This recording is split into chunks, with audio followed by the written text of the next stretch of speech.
2.2 भूमंडल।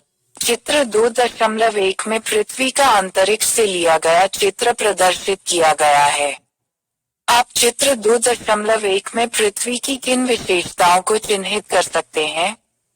पहले तो आप देख सकते हैं कि यह पूर्णतः गोल नहीं है। यह नीले रंग की है। क्या आपने ध्यान दिया कि इसमें विशाल जलाशय और भूखंड हैं? आप यह भी जानते हैं कि पृथ्वी का वायुमंडल है और यह जीवन का पोषण संभव बनाती है। चित्र 2.1 पृथ्वी जैसा कि अंतरिक्ष से दिखाई देती है। विवरण https://visibilearth.nasa.gov/view.php प्रश्नवाचक चिन्हित = 783496 अक्टूबर को एक्सेस किया गया। 2018 अपराह्न 3:30 बजे। अतः हम पृथ्वी के विषय में ऐसे भूमंडल के रूप में विचार कर सकते हैं जिसके 4 प्रमुख घटक हैं, जो हैं लाइन 1. स्थलमंडल लिथोस्फीयर ठोस भूखंड 2. वायुमंडल एटमॉस्फेयर वायु का आवरण 3. जलमंडल हाइड्रोस्फीयर जलाशय 4. जीवमंडल बायोस्फीयर पृथ्वी पर समस्त जीवन भूमंडल के इन सभी घटकों को चित्र 2.2 में दिखाया गया है। पी. वायुमंडल बियोस्फीयर स्थलमंडल हीरोस्फीयर चित्र 2.2 भूमंडल के घटक। याद रखिए, भूमंडल एक प्रकार से व्यापक शब्द है जो पृथ्वी ग्रह के इन सभी 4 प्रमुख घटकों को प्रदर्शित करता है। अब हम संक्षेप में इनमें से प्रत्येक घटक के विषय में वर्णन करेंगे। 2.21 स्थलमंडल। क्या आपने कभी सोचा है कि जीवन के विविध प्रकार किस प्रकार पृथ्वी ग्रह पर रहते हैं? यह स्थलमंडल लिथोस्फीयर में रहते हैं जो भूमंडल का उपयुक्त और स्थायी खंड प्रदान करता है। यह स्थिर स्थलमंडल अनेक स्थलाकृतिक विशेषताओं जैसे पर्वतों, पहाड़ियों, मैदानों और पठारों इत्यादि में व्यवस्थित है। आप इनमें से किस प्रकार की भू आकृति पर रहते हैं? यह भू आकृतियां भूमंडल में भौतिक पर्यावरण का एक भाग बनाती हैं। स्थलमंडल विविध जीवन प्रकारों के लिए अनुकूल आवास बनाता है। यह मृदा अवसाद, सागर के लवणों और पोषकों का स्रोत है। यह वायुमंडल के पोषण में सहायक होता है और जल को उसके विभिन्न रूपों में संग्रहित करता है। अतः स्थलमंडल सभी वनस्पतियों एवं जीवों समेत उच्चतर जीवन प्रकारों की उत्तरजीविता के लिए अनिवार्य एवं महत्वपूर्ण है। स्थलमंडल भूपपटी, क्रस्ट और प्रावार मैंटल के ऊपरी भागों से बना होता है। चित्र 2.3 देखिए। भूपपटी को 2 भागों में बांटा जा सकता है, महाद्वीपीय और महासागरीय भूपपटी। आप इस पाठ्यक्रम के खंड 2 की इकाई 5 में प्रावार, क्रोड और पृथ्वी की भूपपटी के घनत्व और वितरण के विषय में अधिक विस्तार से पढ़ेंगे और सीखेंगे। पपड़ी आच्छादन। पृथ्वी की पपड़ी ऊपरी मेंटल स्थलमंडल 0-100 किलोमीटर। चित्र 2.3 स्थलमंडल। स्थलमंडल की औसत मोटाई लगभग 100 किलोमीटर है, लेकिन यह महासागरों और महाद्वीपों के बीच महत्वपूर्ण तरीके से भिन्न होती है। स्थलमंडल की मोटाई महासागरीय भाग में कुछ किलोमीटर से लेकर महाद्वीपों में लगभग 300 किलोमीटर तक पाई जाती है। स्थलमंडल विभिन्न प्रकार के शैलों जैसे आग्नेय, इग्नियस, अवसादी, सेडिमेंटरी और कायांतरित मेटामॉर्फिक शैलों से बना है। आप स्थलमंडल और उसके घटकों के विषय में अधिक विस्तार से इस पाठ्यक्रम के खंड 2 में सीखेंगे। 2.22 वायुमंडल। वायुमंडल भूमंडल का अत्यधिक महत्वपूर्ण घटक है। आप भली भांति जानते होंगे कि यह पृथ्वी को आवृत किए रहता है और विभिन्न गैसों, जल और धूल कणों से बना है। वायुमंडल में पाई जाने वाली प्रमुख गैसें नाइट्रोजन और ऑक्सीजन है, जिनका भाग क्रमशः लगभग 75% और 24% है। अनेक अन्य गैसें जैसे आर्गन, कार्बन डाइऑक्साइड, हीलियम और नियॉन अल्प मात्राओं में पाई जाती हैं। वायुमंडल में इन गैसों की मात्रा हमारे पृथ्वी से दूर जाने पर कम होती जाती है। क्या आप जानते हैं कि वायुमंडल पृथ्वी की सतह से दूर कहां तक विस्तारित है? लगभग समग्र वायुमंडल, जो लगभग 97% भाग बनाता है, पृथ्वी की सतह से 30 किलोमीटर तक विस्तारित है। इसकी ऊपरी सीमा लगभग 1000 किलोमीटर तक है। इन दूरियों की पृथ्वी के व्यास 12,800 किलोमीटर से तुलना कीजिए। इस दूरी से दूर के स्थानों को प्रायः भौमितर दिक् स्थान, एक्स्ट्राटेरेस्ट्रियल स्पेस कहते हैं। आप वायुमंडल और उसके संयोजन पर इन तथ्यों के विषय में और अधिक जानकारी और समझ के लिए इस पाठ्यक्रम की इकाई 10 में से पढ़ सकते हैं। वायुमंडल के महत्व को समझने के लिए इस प्रश्न पर विचार कीजिए। यदि पृथ्वी पर कोई वायुमंडल न होता तो क्या यहाँ पर जीवन संभव होता? वायुमंडल विभिन्न जीवन प्रकारों के अस्तित्व के लिए महत्वपूर्ण भूमिका निभाता है। यह सांस लेने के लिए वायु और पीने के लिए जल प्रदान करता है। सभी जीवन प्रकारों, वनस्पतियों और जंतुओं को सूर्य की हानिकारक किरणों से बचाता है। अंतरिक्ष से गिरने वाले उल्कापिंडों से हमारी रक्षा करता है। यह एक सजीव और लगातार क्रियाशील मंडल है जो कि सूर्य की ऊर्जा एवं पृथ्वी के घूर्णन से संचालित होता है। अतः हम इस सुरक्षात्मक परत की अनुपस्थिति में पृथ्वी पर किसी प्रकार के जीवन की कल्पना नहीं कर सकते हैं। अब हम ये समझ गए हैं कि वायुमंडल भूमंडल का एक गतिक घटक है। इसमें दो प्रकार की परस्पर क्रियाएं होती हैं। एक, वायुमंडल और भूमंडल के अन्य 3 घटकों के बीच परस्पर क्रिया। 2, वायुमंडल और बाह्य अंतरिक्ष के बीच परस्पर क्रिया। इन दोनों प्रकार की परस्पर क्रियाएं जलवायु और मौसम की प्रक्रियाओं को जन्म देती हैं, जिनके विषय में विस्तार से आप खंड 3 में पढ़ेंगे। 2.23 जलमंडल। अभी तक आपने भूमंडल के 2 प्रमुख घटकों के विषय में पढ़ा है। अब हम जलमंडल की बात करेंगे। यह भी उतना ही महत्वपूर्ण है। क्या आपने कभी विचार किया है कि पृथ्वी को नीला ग्रह क्यों कहते हैं? हम इसे नीला ग्रह इस पर बड़ी मात्रा में जल की उपस्थिति के कारण कहते हैं। पृथ्वी के सतही क्षेत्रफल का लगभग 3/4 भाग जल में स्थित है। जल 3 अवस्थाओं में पाया जाता है: गैसीय, वायुमंडल में जलवाष्प, तरल, सतह पर बहता जल और सतह के नीचे भूजल, और ठोस, हिमच्छत्रक। पृथ्वी की सतह में पाया जाने वाला जल मुख्य रूप से 2 प्रकार का होता है। स्वच्छ जल लगभग 3%, हिमनदों, झीलों, सरिताओं और भूजल के रूप में संग्रहित। लवणीय जल लगभग 97%, सागरों और महासागरों में भंडारित। चित्र 2.4 को देखिए, जिसमें पृथ्वी पर जल के वितरण को दिखाया गया है। सतही जल 0.34%, भूमिगत जल 30%, ताजा पानी 3%, महासागर 97%। चित्र 2.4 पृथ्वी पर जल का वितरण। जल के ये सभी प्रकार गतिक प्रकृति के होते हैं। जल हिमनदों, झीलों, नदियों, सागरों और महासागरों इत्यादि में भंडारित रहता है। जो मंडल जल को हिमशितित रूप में प्रचुर मात्रा में संचयित करता है उसे क्रायोस्फीयर कहते हैं, जो कि जलमंडल का एक उपघटक है। भंडारित जल अपनी द्रव अवस्था से वायुमंडल में वाष्पित हो जाता है और वर्षा, हिम एवं ओलावृष्टि इत्यादि के रूप में पृथ्वी की सतह पर वापस गिरता है। फिर यह विभिन्न जल निकायों में वापस बहकर चला जाता है। वाष्पन और वर्षण की यह प्रक्रिया निरंतर है। यह जलीय चक्र कहलाती है। आप इस पाठ्यक्रम के खंड 4 में इसके विषय में विस्तार से सीखेंगे।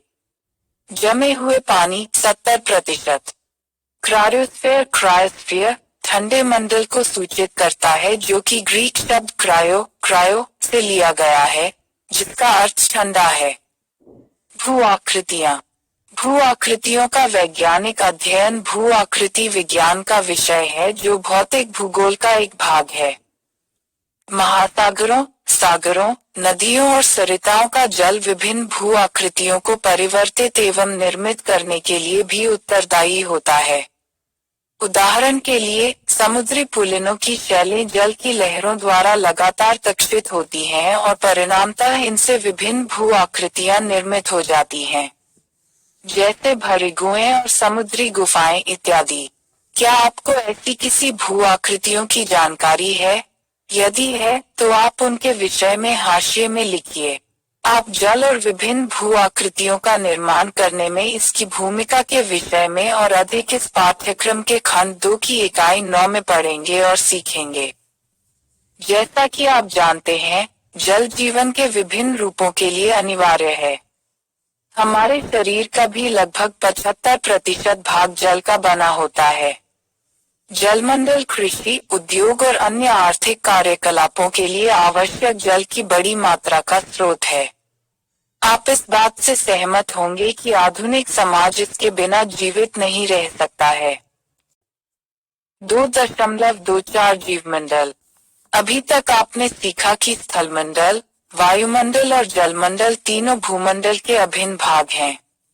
यह तीनों अजैव अथवा निर्जीव घटक हैं। अब आप जैव अथवा सजीव घटक के विषय में सीखेंगे जिसे जीवमंडल कहते हैं।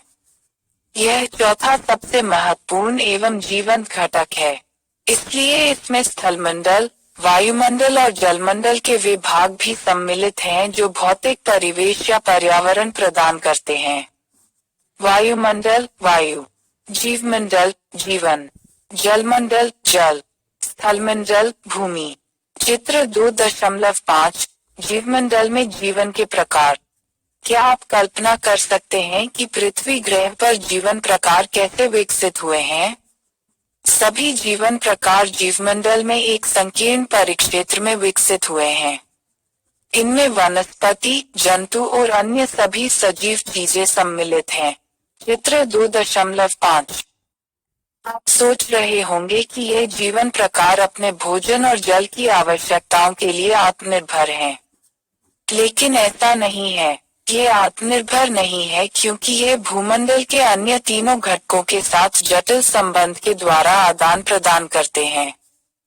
उदाहरण के लिए, हम जिस ऑक्सीजन को सांस के साथ लेते हैं वह वायुमंडल द्वारा प्रदान की जाती है। हम जो पानी पीते हैं वह जलमंडल से आता है और जिस भौगोलिक क्षेत्र में हम रहते हैं वह स्थलमंडल पर है। अतः अन्य तीनों घटक मिलकर वह भौतिक परिवेश प्रदान करते हैं जो सभी जीवन प्रकारों को सहारा देता या उनका निर्वहन करता है। आप कह सकते हैं कि पृथ्वी के जीवमंडल में निम्नलिखित सम्मिलित हैं। पृथ्वी के समस्त जीवन प्रकार और स्थलमंडल, वायुमंडल और जलमंडल के वे भाग जो जीवन के निर्वहन के लिए भौतिक पर्यावरण प्रदान करते हैं। आपने संभवतः ध्यान दिया होगा कि अधिकांश जीवन प्रकार पृथ्वी की सतह पर सीमित हैं। इसमें समस्त वनस्पति जात और प्राणी जात के साथ मानव जाति भी सम्मिलित है। जीवन अधिकतर भूमंडल के एक संकीर्ण क्षेत्र में सीमित है। यह वायुमंडल की सबसे निचली परतों एवं जीवमंडल में महासागर की तली के बीच तक संकेंद्रित है। 3/4 से अधिक सभी जीवन प्रकार यहाँ पर संकेंद्रित है, यद्यपि इसके अपवाद भी मिलते हैं। क्या आप कल्पना कर सकते हैं कि जीवन प्रकार इस संकीर्ण क्षेत्र से बाहर भी विकसित होते हैं? ये सत्य है। क्या आप ऐसे किसी जीवन प्रकारों के उदाहरण जानते हैं? गहरे महासागर सतह में विकसित होने वाली प्रवाल भित्ति एक ऐसा ही उदाहरण है। दूसरा उदाहरण जीवाणु है जो शैल परतों के गहरे भागों में पृथ्वी की सतह से लगभग 4 किलोमीटर नीचे तक भी पनपते और जीवित रहते हैं। हम विभिन्न कार्यों जैसे खाना पकाने, परिवहन और कारखाने तथा औद्योगिक इकाइयों को चलाने के लिए जीवाश्म ईंधनों, कोयला, तेल और गैस को जलाते हैं। जीवाश्म ईंधनों के दहन से कार्बन डाइऑक्साइड तथा अन्य गैसें जैसे सल्फर डाइऑक्साइड और कार्बन मोनोऑक्साइड जीवमंडल के संकीर्ण क्षेत्र में बढ़ जाती हैं। कार्बन डाइऑक्साइड की यह अतिरिक्त मात्रा भूमंडल के शेष तीनों भागों में प्राकृतिक संतुलन को बिगाड़ सकती है। इस प्रकार की गड़बड़ी से एकमात्र जीवित रहने योग्य ग्रह पृथ्वी पर हानिकारक प्रभाव उत्पन्न हो सकते हैं।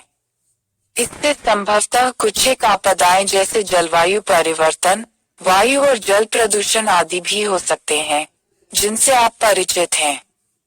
विश्व में मानव जनित जीवमंडल के श्रेष्ठ उदाहरणों में से एक उदाहरण एरिज़ोना यूनिवर्सिटी यूएसए में स्थित जीवमंडल 2 का है। यह भूमंडलीय वैज्ञानिक मुद्दों के अनुसंधान और समझ बढ़ाने के लिए समर्पित सबसे विशिष्ट सुविधाएं प्रदान करता है। आप कह सकते हैं कि भूमंडल के चारों घटक यानी स्थलमंडल, वायुमंडल, जलमंडल और जीवमंडल एक दूसरे से जुड़े हुए हैं। दूसरे शब्दों में, ये सभी ऊर्जा और सामग्री के आदान प्रदान के लिए एक दूसरे पर निर्भर रहते हैं। ये सह अस्तित्व में रहते हैं और एक दूसरे की सहायता के बगैर कोई कार्य नहीं कर सकते हैं। आप इस निर्भरता और ऊर्जा तथा द्रव्य के आदान प्रदान के विषय में पारिस्थितिकी तंत्रों पर आगामी अनुभाग में सीखेंगे। अतः जीवमंडल अनिवार्य और नियमित रूप से स्थलमंडल, वायुमंडल और जलमंडल के गुणधर्म और रूप को परिवर्तित करता रहता है। यह एकमात्र जीवित घटक है जो अन्य तीनों निर्जीव घटकों को एक नियत उद्देश्य प्रदान करता है। जीवमंडल अनेक पारिस्थितिकी तंत्रों से मिलकर बना है, जिसके विषय में आप अगले अनुभाग में पढ़ेंगे। 2.3 पारिस्थितिक तंत्र। आप पिछले अनुभाग में पहले ही यह सीख चुके हैं कि ब्रह्मांड में पृथ्वी ही एकमात्र ऐसा ग्रह है जहां जीवन संभव है। आप विचार कर सकते हैं कि ऐसा क्या है जो पृथ्वी पर जीवन को विकसित करना संभव बनाता है। हे पीपल्स, आपने उप अनुभाग 2.24 में यह भी सीखा है कि सभी जीवन प्रकार एक संकीर्ण क्षेत्र में विकसित होते हैं। प्रत्येक जीवन प्रकार एक विशेष तंत्र में विकसित होता है जिसे पारिस्थितिक तंत्र इकोसिस्टम कहते हैं। शब्द पारिस्थितिक तंत्र का अभिप्राय परस्पर क्रिया कर रहे समस्त सजीवों और निर्जीवों के कुल समूहन के साथ उनके भौतिक पर्यावरण से है। अब आप ये जान गए हैं कि पारिस्थितिक तंत्र जीवमंडल का एक महत्वपूर्ण भाग है। व्यापक रूप से ऐसे अनेक पारिस्थितिकी तंत्र और उनके उपतंत्र हैं, सैकड़ों और हजारों, जो जीवमंडल में फल फूल रहे हैं। सभी प्रकार के पारिस्थितिक तंत्र अपने भीतर एवं अन्यत्र अन्य प्रकार के पारिस्थितिक तंत्रों के साथ ऊर्जा और द्रव्य के आदान प्रदान पर निर्भर हैं। क्या आपने कभी सोचा है कि आप किस प्रकार के पारिस्थितिक तंत्र में कार्य करते अथवा जीवन जीते हैं? यदि आप जंगलों, झीलों, पहाड़ियों, पर्वतों, मैदानों, पठारों, मरुस्थलों से घिरे क्षेत्र में कार्य करते या रहते हैं, तो आप इनमें से किसी भी अनुरूप प्रकार के पारिस्थितिकी तंत्र में कार्य करते या जीते हैं। प्रत्येक प्रकार के पारिस्थितिक तंत्र की पहचान 2 घटकों द्वारा होती है। 1 जैविक अथवा सजीव, 2 अजैविक अथवा निर्जीव। ये दोनों प्रकार के घटक अपने भौतिक पर्यावरण के साथ ऊर्जा और द्रव्य का आदान प्रदान करते हैं। चित्र 2.6। इस प्रकार से जीवमंडल में किसी दिए गए पारिस्थितिक तंत्र में समस्त जीवन प्रकार पनपते और विकसित होते हैं। पौधे, वनस्पति आवरण, प्राणी जगत, कवक, नदी, झील, कार्बन डाइऑक्साइड को, ऑक्सीजन C, पानी HO। चित्र 2.6 पारिस्थितिक तंत्र के घटक और उनकी परस्पर क्रियाएं। आप एक हरे पादप के उदाहरण से इसे समझ सकते हैं। आप इससे भली भांति परिचित होंगे जिस प्रकार से हरे पौधे अपने विकास के लिए ऊर्जा और सामग्री प्राप्त करते हैं। वे ऐसा प्रकाश संश्लेषण नामक प्रक्रिया के द्वारा सूर्य के प्रकाश की ऊर्जा को ग्रहण करके करते हैं। यह एक निरंतर प्रक्रिया है जिसके द्वारा प्रत्येक जीव पारिस्थितिक तंत्र के एक भाग से ग्रहण की गई ऊर्जा को दूसरे भाग में पुनर्जीकृत करता है। अतः एक पारिस्थितिक तंत्र प्राकृतिक पर्यावरण की मौलिक इकाई की भांति कार्य करता है। चित्र 2.7 प्रकाश ऊर्जा। कार्बन डाइऑक्साइड, ऑक्सीजन में पानी, पानी। चित्र 2.7 प्रकाश संश्लेषण की प्रक्रिया कैसे कार्य करती है। पृथ्वी ग्रह अपने आप में एक बृहद पारिस्थितिक तंत्र है। किसी भी प्रकार के पारिस्थितिक तंत्र की मौलिक विशेषता ऊर्जा और पदार्थ के बाधा रहित प्रवाह को बनाए रखने के लिए इसका खुलापन है। यह अनेक पारिस्थितिकी तंत्रों से मिलकर बना होता है और यह दो पॉलीहाउस एक प्रकार का कृत्रिम रूप से निर्मित अवसंरचनात्मक सुविधा है। यह किसानों को विशेष प्रकार के फूलों, फलों और सब्जियों के साथ ही पौधशालाएं उगाने में सक्षम बनाता है। इसमें यह कार्य पूर्व निर्धारित पर्यावरणीय व्यवस्था में वर्ष भर जलवायवीय स्थितियों से अप्रभावित रहकर किया जाता है। प्रकार के अल्पावधि और दीर्घावधि वाले पारिस्थितिकी तंत्र होते हैं।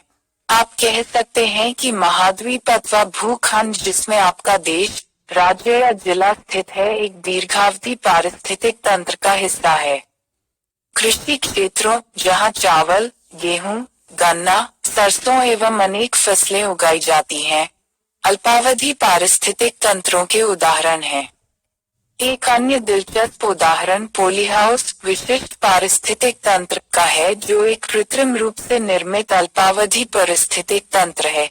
चित्र 2.8 यह एक प्रकार का तंत्र है जिसमें गैर मौसमी सब्जियों, नर्सरी पादपों, फूलों, सब्जियों और फलों के पादपों समेत और फूलों को वर्ष भर उस क्षेत्र की जलवायु से अप्रभावित रहकर उगाना संभव होता है।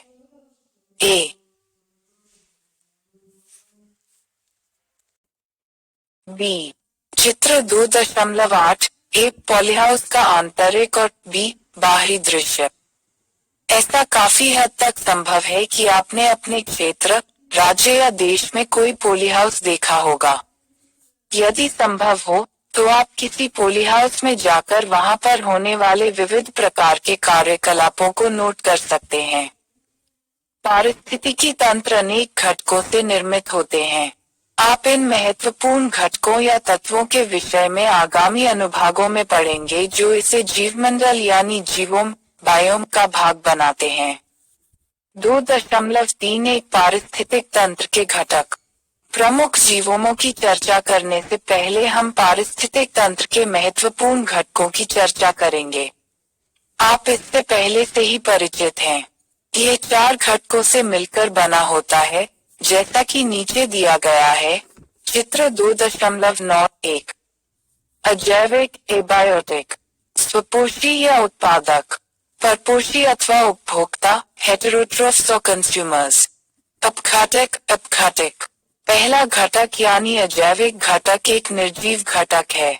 दूसरा स्वपोषी अथवा उत्पादक सजीव घटक है, क्योंकि ये सूर्य के प्रकाश से ऊर्जा प्राप्त करते हैं। तीसरा घटक परपोषी अथवा उपभोक्ता है। ये पादपों और जंतु जीवन दोनों से ऊर्जा प्राप्त करते हैं। अपने पोषण चक्र के आधार पर परपोषी 4 वर्गों में विभाजित हैं।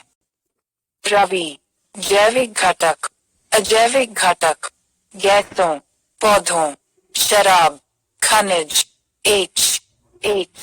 प्रोड्यूसर्स, उपभोक्ताओं, डिकम्पोजर, साइकिल, प्रत्येक क्रमिक चरणों में जारी गर्मी को संदर्भित करता है।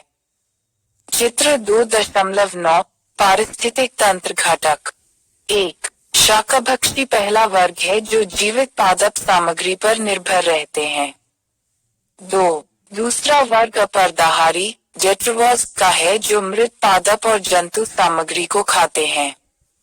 3 तीसरे वर्ग के प्राणी मांसाहारी कार्निवोर्स कहलाते हैं जो अन्य जंतुओं को खाते हैं।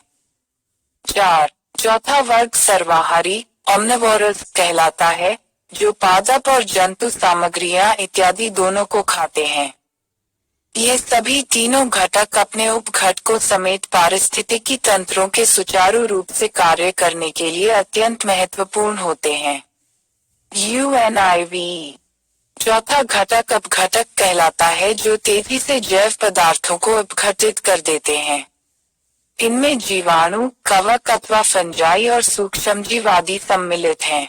आपने अपने जीवन में अनेकों बार इन घटकों को देखा होगा, लेकिन इन पर उचित ध्यान नहीं दिया होगा। अब आप इन घटकों का ध्यानपूर्वक अवलोकन करके पारिस्थितिक तंत्र में इनकी भूमिका और कार्यों को समझ सकते हैं। 2.32 जीवोम। आपने पूर्व अनुभाग 2.3 में सीखा है कि पारिस्थितिक तंत्र सजीवों और निर्जीवों के साथ प्राकृतिक पर्यावरण से मिलकर बनता है। मानव पारिस्थितिकी, ह्यूमन इकोलॉजी, भूगोल की एक शाखा है जिसमें पारिस्थितिक तंत्र का अध्ययन किया जाता है। पारिस्थितिक तंत्र प्रमुख जीव भौगोलिक क्षेत्रों में संकेंद्रित होता है जिन्हें जीवोम, बायोम कहते हैं। हम यहाँ पर प्रमुख प्रकार के जीवोमों की चर्चा करेंगे। शब्द जीवोम का शाब्दिक अर्थ वनस्पति जात और जंतु जात का कुल समूहन है जो किसी दिए गए भौगोलिक क्षेत्र में जीवित रह सकते हैं। उनकी उत्तरजीविता के लिए आदर्श स्थिति प्राकृतिक पर्यावरण की विविधता द्वारा प्रदान की जाती है। उदाहरण के लिए आप अपने क्षेत्र में उगने वाली प्राकृतिक वनस्पतियों के बारे में विचार कर सकते हैं। क्या आप जानते हैं कि कोई विशेष प्रकार की वनस्पति किस प्रकार किसी दिए गए भौगोलिक क्षेत्र में विकसित होती है और जीवित रहती है? सभी प्रकार की प्राकृतिक वनस्पतियां जो आप देखते हैं उस स्थान की मृदा और जंतु जात पर निर्भर और निकट रूप से जुड़ी रहती हैं। यह दोनों कारक स्वयं उस क्षेत्र की जलवायु और प्राकृतिक पर्यावरण पर निर्भर करते हैं। जीवोम अनेक प्रकार के होते हैं जैसे कि उष्णकटिबंधीय वर्षावन जीवोम, पर्वतीय और मरुस्थलीय जीवोम। प्रत्येक प्रकार के जीवोम में अनेक प्रकार के पारिस्थितिकी तंत्र जो उनके लिए अनुकूलित होते हैं, पाए जा सकते हैं। क्या आप जानते हैं कि आपके प्राकृतिक परिवेश का जीवोम किससे संबंधित है? आप सारणी 2.1 को देखकर इन्हें मिलाने की कोशिश कर सकते हैं। सारणी 2.1 जीवोम के प्रकार और उनका विवरण। सम 1 प्रकार उष्णकटिबंधीय वर्षावन। 2 सवाना। विवरण सघन वन और भारी वर्षा से पहचाने जाते हैं उष्णकटिबंध क्षेत्रों में विस्तृत रूप से फैले घास स्थल। 3 मरुस्थलीय जीवोम अत्यंत शुष्क जंतु और मृदा क्षेत्रों में पाए जाने वाले पादप। 4 शीतोष्ण घास स्थल। 5 6 7 8 9 शीतोष्ण वन, टुंड्रा, ध्रुवीय, वेटलैंड्स, पर्वत, मध्य अक्षांशों में घास स्थल, मध्य अक्षांशों की अरण्य भूमि, उत्तर ध्रुवीय वृत्त के शीत वृक्षहीन क्षेत्र, सदैव हिम से आवृत क्षेत्र, स्वच्छ या लवणीय जल से जलाक्रांत क्षेत्र, उत्थित क्षेत्र। यह मुख्य और व्यापक प्रकार के जीवोम हैं। प्रत्येक प्रकार के जीवोम में एक या एक से अधिक प्रकार के पारिस्थितिकी तंत्र पाए जा सकते हैं। अब आप अवलोकन करके बता सकते हैं कि जिस पारिस्थितिकी तंत्र में आप रहते हैं वह वन, मरुस्थल अथवा पर्वतीय जीवोम से संबंधित है। इन जीवोमों का उपयोग मनुष्यों द्वारा आर्थिक कार्यकलापों हेतु प्राचीन काल से किया जा रहा है। पहले मनुष्य की आवश्यकताएं मूलभूत थी और जनसंख्या का घनत्व भी कम था, जिनकी पहचान कृषि चरागाह समाजों द्वारा की जाती थी। इन दो कारकों के कारण विभिन्न पारिस्थितिक तंत्रों और उनके संगत जीवोमों से निकाले गए प्राकृतिक संसाधनों का अनुकूलतम उपयोग किया गया है। प्राकृतिक संसाधन जैसे जीवाश्म ईंधन, कोयला, तेल और प्राकृतिक गैस, खनिज पदार्थ, जल और स्थल संसाधन मानव जाति के लिए अत्यंत महत्वपूर्ण हैं। आप निश्चित रूप से इससे सहमत होंगे कि मानव समाजों का इनकी अनुपस्थिति में कार्य करना बंद हो जाएगा। प्राकृतिक संसाधनों के उपयोग के संदर्भ में मानव और पर्यावरण के बीच संबंध विशेष रूप से औद्योगिक क्रांति के पूर्व अपेक्षाकृत बेहतर रहे हैं। पहले के काल में एक अच्छे तालमेल वाला संबंध रहा है। यद्यपि इस सामंजस्यपूर्ण संतुलन में 1850 के दशक में ब्रिटेन में शुरू हुई औद्योगिक क्रांति के साथ उग्र परिवर्तन हुए हैं। क्रमशः 19वीं शताब्दी के अंत तक यह तीसरी दुनिया के भागों को छोड़कर समस्त विश्व में आवृत हो गई थी। औद्योगिक क्रांति के साथ ही हुए जनसंख्या विस्फोट के कारण अंधाधुंध शहरीकरण भी हुआ।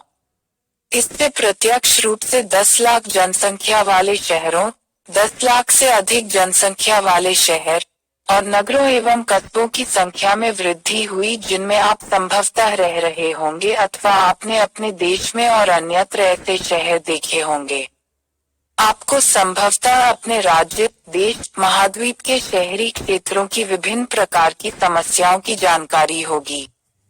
क्या आप किसी ऐसे शहरी केंद्र की कुछ प्रमुख समस्याओं, उदाहरणार्थ जैसे पर्यावरणीय, सामाजिक और आर्थिक विषयों से संबंधित समस्याएं और उनके कारणों को सूचीबद्ध कर सकते हैं, जिनके विषय में आप जानते हैं अथवा जिनसे आप परिचित हैं? संसाधन उपयोग, अति उपयोग और संरक्षण के अनेक ऐसे विद्यमान प्रासंगिक और परस्पर संबंधित मुद्दों की चर्चा अगले अनुभाग में की जाएगी। यहाँ इसका मुख्य उद्देश्य आपको और भावी शिक्षार्थियों को इन समकालीन मुद्दों के प्रति संवेदनशील बनाना है। आप इससे सहमत होंगे कि आज के विद्यार्थी ही कल समाज और अर्थव्यवस्था दोनों में बदलाव लाने के वाहक हो सकते हैं। ऐसा तभी संभव है यदि उनके शैक्षिकी लोकाचार को व्यवहार में लाने के लिए संतोषजनक रूप से संवेदनशील बनाया और प्रशिक्षित किया जाए, जिससे वे इन्हें दैनिक कार्यों, जीवन और समाज से संबंधित व्यवहार में प्रभावी रूप से ला सकें। इससे निश्चित रूप से उन बहुमूल्य प्राकृतिक संसाधनों के न्यायसंगत उपयोग और संरक्षण के प्रयासों के लिए निश्चित मार्ग आश्वस्त करने और अनुसरण करने के लिए मदद मिलेगी, जो केवल एकमात्र जीवन निर्वहन योग्य पृथ्वी ग्रह पर पाए जाते हैं। आप जीवोम और पारिस्थितिक तंत्र की संकल्पना के विषय में आगे विस्तार से अपने स्नातक डिग्री कार्यक्रम के चौथे सत्र के पाठ्यक्रम पर्यावरणीय भूगोल में सीखेंगे। 2.4 पर्यावरणीय चुनौतियां और मानव अनुक्रियाएं। आपने अनुभाग 2.32 में सीखा है, मानव जाति ने विभिन्न पारिस्थितिकी तंत्रों से विविध प्राकृतिक संसाधनों का दोहन किया है। संसाधनों के दोहन की इस प्रक्रिया से आपूर्ति और मांग की आवश्यकताओं में मेल न होने के कारण प्राकृतिक असंतुलन की स्थिति उत्पन्न हो गई है। अतः इस स्थिति की वजह से अनेक पर्यावरणीय चुनौतियां उत्पन्न हो गई हैं। आपको अवश्य ही ऐसी कुछ पर्यावरणीय चुनौतियों की जानकारी होगी, जिनका सामना आपके जिले, राज्य अथवा देश द्वारा किया जा रहा है। यदि ऐसा है तो क्या आप उनमें से कुछ एक पर्यावरणीय चुनौतियों को यहाँ सूचीबद्ध कर सकते हैं? आज की दुनिया में अनेक पर्यावरणीय चुनौतियां हैं। आपने ध्यान दिया होगा कि मनुष्य जाति आधुनिक समय में अनेक पर्यावरणीय चुनौतियों का सामना कर रहा है। यह कई प्रकार की विभिन्न स्तरों जैसे स्थानीय, क्षेत्रीय, राष्ट्रीय और अंतर्राष्ट्रीय स्तरों तक विस्तृत हो सकती हैं। कुछ प्रमुख समस्याओं को यहाँ सूचीबद्ध किया गया है, जिनके विषय में आप संभवतः पहले से जानते होंगे। ये निम्नलिखित हैं: जलवायु परिवर्तन, हिमनदों का सिकुड़ना, जल, भूमि और वायु प्रदूषण, ओजोन परत का अपक्षय, वनोन्मूलन, मृदा अपरदन, अनियोजित शहरीकरण, मरुस्थलीकरण, औद्योगिक, जहरीले और शहरी कचरे आदि का असुरक्षित निपटान। ऐसे मुद्दों और चुनौतियों की वजह से विश्व में वैज्ञानिकों पड़ताल के लिए सर्वत्र विषयों में एक विद्वतापूर्ण तर्क वितर्क की मुहिम उत्पन्न हुई है। यही नहीं, ऐसी चुनौतियां लगातार बढ़ती हुई जनसंख्या घनत्वों के अनुरूप संकटपूर्ण ढंग से सर्वत्र भौगोलिक क्षेत्रों में बढ़ते हुए क्रम को अर्जित करती हुई प्रतीत हो रही हैं। आपने अक्सर देखा होगा अथवा समाचार पत्रों, पत्रिकाओं में ऐसी घटनाओं और उनके संभावित कारणों के विषय में अक्सर पढ़ा होगा। क्या आप ऐसे किन्हीं 2 प्रकार के महत्वपूर्ण मुद्दों का उल्लेख कर सकते हैं जिनका आपके स्थान अथवा राज्य, देश के नागरिकों द्वारा सामना किया जा रहा है? इन चुनौतियों को दूर करने के लिए राष्ट्रों अथवा मानव समाजों द्वारा प्राचीन पारंपरिक क्रियाविधियों और वैज्ञानिक जानकारी दोनों को मिलाकर स्वच्छ और उपयुक्त क्रियाविधियां विकसित करने का प्रयास किया जा रहा है। इनका मुख्य उद्देश्य प्राकृतिक एवं मानवोद्भवी दोनों कारणों द्वारा उत्पन्न होने वाली क्षतियों और संकटों को कम करना है। प्राकृतिक और मानव जनित संकटों दोनों के द्वारा होने वाली क्षतियों को कम करना है। इस बात को भी ध्यान में रखा जा रहा है कि प्राकृतिक रूप से पाए जाने वाले पदार्थों अथवा अधिक उपयुक्त रूप से पृथ्वी ग्रह पर पाए जाने वाले प्राकृतिक संसाधनों को भी कोई क्षति न पहुंचे। इस पृष्ठभूमि में आप इस इकाई के आगामी अनुभागों में इन मुद्दों से संबंधित कुछ प्रमुख कारकों के विषय में पढ़ेंगे। UNIV 2.41 संकट और आपदाएं। आपने अनुभाग 2.4 में पर्यावरणीय चुनौतियों और मानव अनुक्रियाओं के विषय में सीखा है। इस अनुभाग 2.41 में आप संकटों और आपदाओं के बारे में सीखेंगे। शाब्दिक रूप से संकटों और आपदाओं का अर्थ ऐसे किसी भी प्रकार के हानिकारक प्रभावों से है जो या तो प्राकृतिक कारकों अथवा मानवजनित कार्यकलापों द्वारा किसी भौगोलिक क्षेत्र में घटित होते हैं। सबसे प्रमुख प्राकृतिक कारकों में से भूकंप, ज्वालामुखी, भूस्खलन, बाढ़ और सुनामी इत्यादि हैं। प्राकृतिक कारकों की सूची बहुत बड़ी है, अतः यह सूची यहाँ पर सिर्फ सांकेतिक है। यदि आप इसके बारे में जानने को उत्सुक हैं तो आप पूरी सूची देखकर इनका विस्तार से पता लगाने के लिए सरकारी वेबसाइट www.nidm.gov.in और www.ndma.gov.in में इनके बारे में खोजबीन कर सकते हैं। आप में से अनेक को 2001 में गुजरात के भुज जिले के विध्वंसकारी भूकंप और हाल ही में 2013 में उत्तराखंड में आई आकस्मिक बाढ़ और 2014 में जम्मू कश्मीर, 2018 में केरल और हिमाचल प्रदेश में आए आकस्मिक बाढ़ों का स्मरण होगा। और आप सभी ने हाल ही में मई 2019 में उड़ीसा और निकटवर्ती पश्चिम बंगाल राज्यों में आए प्रलयकारी महाचक्रवाती तूफान फनी, जिसका अर्थ सांप का फन है, के बारे में सुना और देखा होगा। यह रिकॉर्ड किया गया है कि इन प्राकृतिक आपदाओं ने प्राकृतिक संपत्ति, मानव और जंतु जीवन तथा बुनियादी सुविधाओं जैसे इमारतों, सड़कों और सेतुओं इत्यादि को अपार क्षति पहुंचाई है। प्राकृतिक आपदाओं से निपटने एवं महत्वपूर्ण तरीके से इनसे होने वाली क्षतियों को कम करने का एक श्रेष्ठ उदाहरण अभी हाल ही में सामने आया है। इसका संबंध विशेषकर मानव जीवन को होने वाली हानियों को कम करने से है, जो कि वर्ष 2019 में उड़ीसा सरकार द्वारा फनी सुपर चक्रवात के दौरान किए गए सफलतापूर्वक राहत एवं बचाव कार्यों के क्रियान्वयन से संभव हुआ है।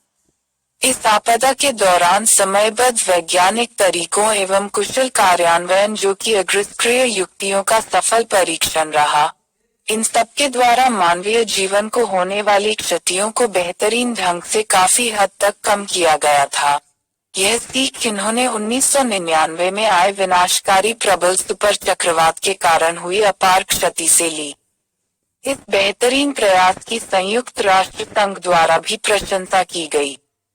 इस प्रकार के अच्छे और सुदृढ़ पद्धतियों को अतिसंवेदनशील भौगोलिक क्षेत्रों में सर्वत्र संकटों एवं आपदाओं से होने वाली बहुतायत हानियों को क्रमशः काफी हद तक कम करने के लिए अपनाया जा सकता है।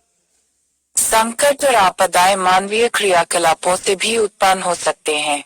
ये अनेक प्रकार के हो सकते हैं। क्या आप ऐसे संकटों और आपदाओं के विषय में जानते हैं? व्यापक रूप से आप कह सकते हैं कि नीचे दिए गए ये कार्यकलाप इनको प्रेरित कर सकते हैं।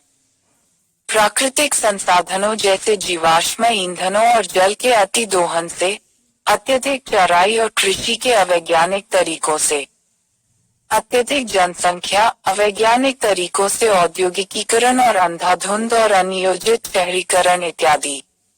यह कुछ एक कार्यकलापों की सूची है। मानव निर्मित संकटों एवं आपदाओं से निपटने के संदर्भ में अनेकों उदाहरण मिलते हैं। इनमें से कुछ प्रमुख उदाहरण हैं चिपको आंदोलन, अपेको आंदोलन, चिल्का आंदोलन तथा अनेक अन्य उदाहरण जो हमारे देश में घटित हुए हैं। आप इनके बारे में खोजबीन कर एवं पढ़ सकते हैं, जिससे आप अपने को और अधिक शिक्षित बना सकें। पर्यावरण के प्रति जागरूकता लाने एवं त्वरित अनुक्रिया को प्रेरित करने के उद्देश्य से समाज के सर्वत्र स्तर पर भारत के प्रधानमंत्री द्वारा शुरू किया हुआ स्वच्छ भारत अभियान 2014-19 बेहतरीन उदाहरणों में से एक है। एक अन्य नवीनतम उदाहरण स्वीडन की स्कूली छात्रा ग्रेटा थुनबर्ग के द्वारा अकेले ही शुरू किए गए जलवायु परिवर्तन विरोधी आंदोलन से है। इस आंदोलन ने विश्व भर के बच्चों एवं युवाओं में व्यापक स्तर पर जागरूकता के साथ साथ उनकी सक्रिय अनुक्रिया का भी अनुमोदन किया।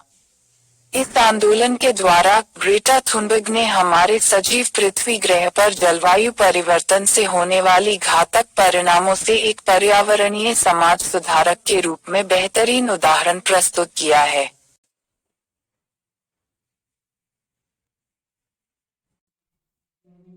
आप इससे सहमत होंगे कि दोनों प्रकार के कारकों द्वारा पर्यावरण को अपूरणीय क्षति पहुंचाने की क्षमता होती है।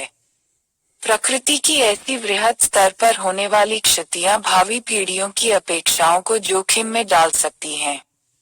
ऐसा प्रतीत होता है कि आधुनिक आर्थिक विकास के नाम पर मनुष्य विकास के अपेक्षित मार्ग की ओर बढ़ने की अपेक्षा पर्यावरणीय समस्याओं को और अधिक बढ़ा रहा है। पर्यावरण से संबंधित इन सभी मुद्दों और चुनौतियों का मानव जनसंख्या के आकार से सीधा संबंध है, जिसके विषय में आप अगले अनुभाग में पढ़ेंगे। 2.42 मानव जनसंख्या के आयाम। आपने पिछले उप अनुभाग 2.41 में संकटों और आपदाओं के विषय में पढ़ा है। यहाँ आपने ये सीखा कि ये दोनों जनसंख्या के आयाम द्वारा काफी हद तक नियंत्रित होते हैं, जिसके विषय में आप इस अनुभाग में सीखेंगे। आप इससे सहमत होंगे कि प्रति सेकंड या मिनट और आगामी समय में समूचे तौर पर मानव जनसंख्या का आयाम पृथ्वी ग्रह पर चिंताजनक स्तर तक बढ़ रहा है। मानव जनसंख्या आयामों और मानवीय कारकों के रोचक उदाहरण पाए जाते हैं। यह दोनों प्रत्यक्ष रूप से संबंधित हैं और पर्यावरणीय चुनौतियों तथा मानवीय अनुक्रियाओं दोनों की संकल्पनाओं पर अत्यधिक दबाव डालते हैं। उदाहरण के लिए, एक तरफ ऐसे भौगोलिक क्षेत्र हैं जहां का जनसंख्या घनत्व सीमित और संगत दबाव भी न्यूनतम से अत्यधिक न्यूनतम तक सीमित है, जैसे कि भारत में हिमालय के सुदूर गांव। दूसरी तरफ अधिकांश क्षेत्रों में अत्यधिक जनसंख्या का घनत्व और संगत दबाव भी उच्च से अत्यधिक उच्चतम होता है, जैसे कि भारत के उर्वर सिंधु गंगा नदी के मैदान। आप इस मत से भी सहमत होंगे कि ये दोनों चरम स्थितियां प्राकृतिक संसाधनों के अनुकूलतम और अति उपयोग के भी संगत होते हैं। आप इन दोनों चरम स्थितियों की कल्पना और तुलना सुदूर एक गांव और एक महानगर के संदर्भ में कर सकते हैं। एक तरफ सुदूर पर्वतीय गांव में कम जनसंख्या होगी और उससे प्राकृतिक संसाधनों को न्यूनतम क्षति होगी। दूसरे परिदृश्य में एक महानगर और 10 लाख से अधिक आबादी वाले नगर में अनेक तरीकों से पर्यावरणीय क्षति उत्पन्न होने की संभावना होगी, जो कभी कभी चिंताजनक अनुपात में बढ़ सकती है। उदाहरण के लिए, हम सभी जानते हैं कि अधिकांश भारतीय महानगर जैसे दिल्ली, मुंबई, चेन्नई और कोलकाता संसाधनों की उपलब्धता और जनसंख्या आयामों के बीच निरंतर बढ़ते असंतुलन का सामना कर रहे हैं। इस असंतुलन की समस्याओं की अभिव्यक्ति वायु और जल प्रदूषण, अनियोजित शहरीकरण के रूप में देखी जा सकती है, जिसके परिणामस्वरूप अर्थव्यवस्था और मनुष्यों के रहने के स्थान दोनों के खराब चित्रण देखे जा सकते हैं। साथ ही सुबह और शाम को कार्यालय जाते लौटते समय के दौरान यातायात की परेशानियां, ठोस अपशिष्ट पदार्थों का असुरक्षित निपटान और प्रबंधन इत्यादि अन्य गंभीर समस्या वाले मुद्दे हैं। आपको यहाँ पर पृथ्वी ग्रह से जुड़े मुद्दों और चुनौतियों के प्रकार एवं इनके स्तर के बारे में संवेदनशील बनाने के लिए यह सिर्फ एक सुझावात्मक सूची दी गई है। आप ऐसे दृष्टांतों से परिचित हो सकते हैं। एक ऐसा उदाहरण दिल्ली की प्रदूषण नियंत्रण समितियों द्वारा गार्डन ऑफ 5 सेंसेस, नई दिल्ली में 5 खान पान की इकाइयों को बंद करने का आदेश था, क्योंकि यह इकाइयां अपरिष्कृत शहरी अपशिष्ट को आसपास के नालों में अपवाहित कर रही थी। HD, शुक्रवार 28 फरवरी 2014। शहरी क्षेत्रों में अम्लीय वर्षा हाल की परिघटना वायु प्रदूषण का एक प्रमुख परिणाम है। अभी हाल ही में राष्ट्रीय राजधानी क्षेत्र, दिल्ली, एनसीआर और भारत में अन्यत्र भी वायु प्रदूषण के चिंताजनक स्तर तक बढ़ने से मनुष्य जाति, विशेष रूप से किशोरों और वृद्धजनों के लिए गंभीर स्वास्थ्य जोखिम उत्पन्न हुए हैं। सरकारी संस्थाओं के लिए यह केवल प्रतिबंधों को लगाने की बजाय सुगम नीतियों को लागू करने के लिए सही समय है। आप इससे सहमत होंगे कि नीतियों के निर्माण और उनके प्रभावी क्रियान्वयन से अनेकों सामाजिक, आर्थिक और पर्यावरणीय समस्याओं के समाधान और उन्हें दूर करने में सहायता मिल सकती है। 2.43 पर्यावरणीय प्रभाव आकलन (EIA) पर्यावरण प्रभाव मूल्यांकन भूमि विज्ञानों के विषयों में एक तकनीक है। इस तकनीक से विकासात्मक कार्यकलापों द्वारा प्राकृतिक पर्यावरण पर पड़ने वाले दोनों सकारात्मक एवं नकारात्मक प्रभावों को मापने का प्रयास किया जाता है।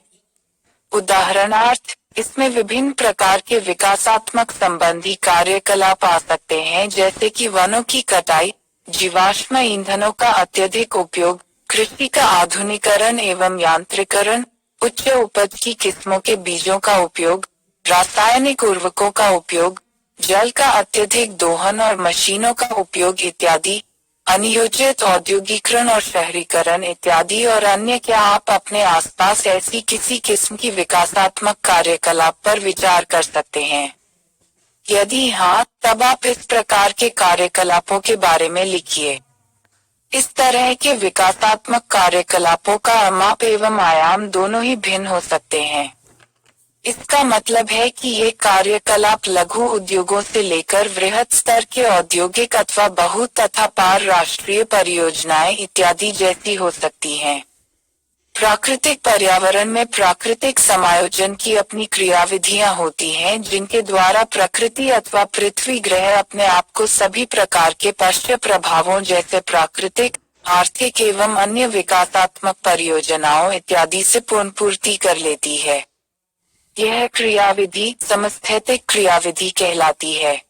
पर्यावरण प्रभाव मूल्यांकन एक प्रकार की तकनीक है जिसके द्वारा विकासात्मक परियोजनाओं द्वारा पड़ने वाले प्रभावों का पर्यावरणीय एवं सामाजिक आर्थिक जैसे विभिन्न पहलुओं पर मूल्यांकन अथवा मापने का शुरू होने से पहले ही प्रयास किया जाता है।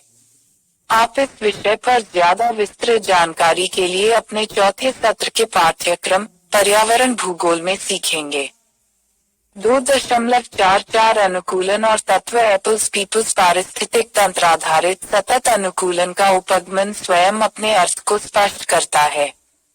यह इंगित करता है कि किसी भी प्रकार का स्थानिक व्यवसाय उस क्षेत्र विशेष के पारिस्थितिक तंत्र से प्राप्त होने वाले प्राकृतिक संसाधनों के न्यायसंगत, अनुकूलतम अथवा सतत उपयोग पर दृढ़ता से आधारित होना चाहिए। सभी आर्थिक कार्यकलाप प्रकृति के साथ परस्पर सौहार्द में क्रियान्वित होने चाहिए, जिससे पारिस्थितिक तंत्र आधारित सतत अनुकूलन की संकल्पना को सशक्त करके जलवायु परिवर्तन के प्रभावों का सामना किया जा सके। आप इससे सहमत होंगे कि इस प्रकार के उपगमन को अपनाने से प्राकृतिक संसाधनों के संरक्षण एवं प्रबंधन को प्रोत्साहन और बढ़ावा मिलेगा, जिससे पर्यावरण एवं समाज दोनों की बेहतरी के लिए योगदान करना संभव होगा। 2.45 पर्यावरणीय चिंतन। यह संकल्पना प्रत्यक्ष रूप से महात्मा गांधी के द्वारा दिए गए पुराने कथन से संबंधित है और उसकी पुष्टि करती है, जो कहता है कि पृथ्वी माँ के पास प्रत्येक की आवश्यकता को पूरा करने के लिए सब कुछ है, लेकिन लालच को पूरा करने के लिए नहीं। इसका अर्थ है कि सभी भौगोलिक और प्रशासनिक क्षेत्रों, संस्कृति और समाजों की मानव सभ्यताओं को इस एकमात्र रहने योग्य ग्रह पृथ्वी पर इस कथन को व्यवहार में लाना चाहिए। उदाहरण के लिए आप में से अधिकांश संभवतः पहले से जानते होंगे कि जनजातीय समूह जैसे अंडमानी और सेंटिनेली, जो भारतीय द्वीप समूहों में रह रहे हैं, और सांथाल और बीरोहर जनजातियों के समूह जो पूर्वी भारत के भागों में रहते हैं, यह प्रकृति के साथ सामंजस्यपूर्ण व्यवहार करते हैं। मनुष्यों और पर्यावरण के बीच पाए जाने वाले ऐसे सौहार्दपूर्ण संबंधों के अनेक उदाहरण हैं। इसके साथ ही आप विभिन्न भौगोलिक क्षेत्रों में ऐसी घटनाओं की पड़ताल कर सकते हैं जिससे उनके पारिस्थितिक, सामाजिक, सांस्कृतिक, धार्मिक, आर्थिक और चिकित्सीय आयामों को समझ सकें, जो कि अत्यधिक महत्व के हो सकते हैं। आप मानव पर्यावरण संबंधों की सौहार्दपूर्ण संकल्पनाओं के विषय में विस्तार से मानव भूगोल के दूसरे सत्र के पाठ्यक्रम में सीखेंगे। दूसरे शब्दों में, मनुष्यों को पर्यावरण की दृष्टि से विचार करने की आवश्यकता है। साथ ही उसे सामाजिक, धार्मिक, राजनीतिक और आर्थिक कार्यकलापों के ऐच्छिक, अनियोजित और खराब पदचिन्हों की बजाय पर्यावरणीय हितैषी पदचिन्ह छोड़ने की आवश्यकता है। मनुष्य जाति को इस तथ्य को ध्यान में रखना चाहिए जिससे वह भावी पीढ़ियों की अपेक्षाओं को उपेक्षित न करें। आप कह सकते हैं कि पर्यावरणीय दृष्टि से चिंतन करना पहले अनुभाग 2.44 में वर्णित की गई पारिस्थितिक तंत्र आधारित सतत अनुकूलन की संकल्पना को सुदृढ़ता प्रदान करता है। 2.5 सारांश। इस इकाई में आपने निम्नलिखित मुख्य बातों, संकल्पनाओं और मुद्दों के विषय में पढ़ा और सीखा है। भूमंडल एक व्यापक शब्द है जो पृथ्वी ग्रह के 4 प्रमुख घटकों स्थलमंडल, वायुमंडल, जलमंडल और जीवमंडल को प्रदर्शित करता है। स्थलमंडल वह स्थान है जहां हम रहते हैं और अपने आर्थिक और स्थानिक कार्यकलाप करते हैं। वायुमंडल हमें हमारी उत्तरजीविता के लिए सभी आवश्यक तत्व जैसे वायु और जल प्रदान करने के साथ ही सूर्य की हानिकारक किरणों और अंतरिक्ष से गिरने वाले उल्कापिंडों से भी हमारी सुरक्षा करता है। जलमंडल हमारे विभिन्न कार्यों के लिए सभी जल संसाधनों जैसे स्वच्छ, हिमित और लवणीय जल को उपलब्ध कराता है। अंत में, चौथा प्रमुख घटक जीवमंडल अन्य तीनों घटकों के विपरीत एक सजीव घटक है। आपने सीखा है कि सभी जीवन प्रकार इस पतली परत में अपना जीवन निर्वाह करते हैं। आपने पारिस्थितिक तंत्र, इकोसिस्टम की संकल्पना के विषय के साथ साथ उसकी गतिक और विविध प्रकृति के बारे में भी सीखा है। यह प्राकृतिक पर्यावरण की सबसे मौलिक और महत्वपूर्ण इकाई है। यह सजीवों और निर्जीवों के कुल समूहन को उनके भौतिक पर्यावरण के साथ प्रदर्शित करता है। इन चारों घटकों के बीच होने वाली अन्योन्य क्रियाओं के द्वारा आपने यह सीखा कि कोई भी अकेला घटक केवल अपने आप जीवन नहीं जी सकता है। इसलिए यह घनिष्ठ रूप से गूंथी हुई अन्योन्य क्रियाओं एवं परस्पर संबंधित क्रियाओं का जाल है जो विभिन्न प्रक्रियाओं को सहायता देता है और पृथ्वी ग्रह पर पाए जाने वाले सभी जीवन के प्रकारों को भी चलाता है। हाल के वर्षों में जनसंख्या में अत्यधिक वृद्धि के कारण सभी चारों घटकों में अनेकों परिवर्तन होने लगे हैं जिनकी वजह से चुनौतियां उत्पन्न हो रही हैं। अनेकों चुनौतियां जैसे जलवायु परिवर्तन, प्रदूषण, भूस्खलन, बाढ़ और अनेक अन्य परिवर्तन चिंताजनक अनुपात में बढ़ गए हैं।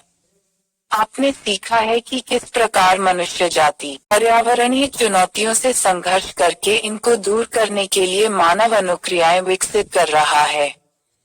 पूर्ण रूप से आपने पृथ्वी ग्रह और उसके घटकों, उनके परस्पर संबंधों और पर्यावरणीय चुनौतियों तथा मानव अनुक्रियाओं के विषय में सीख लिया है।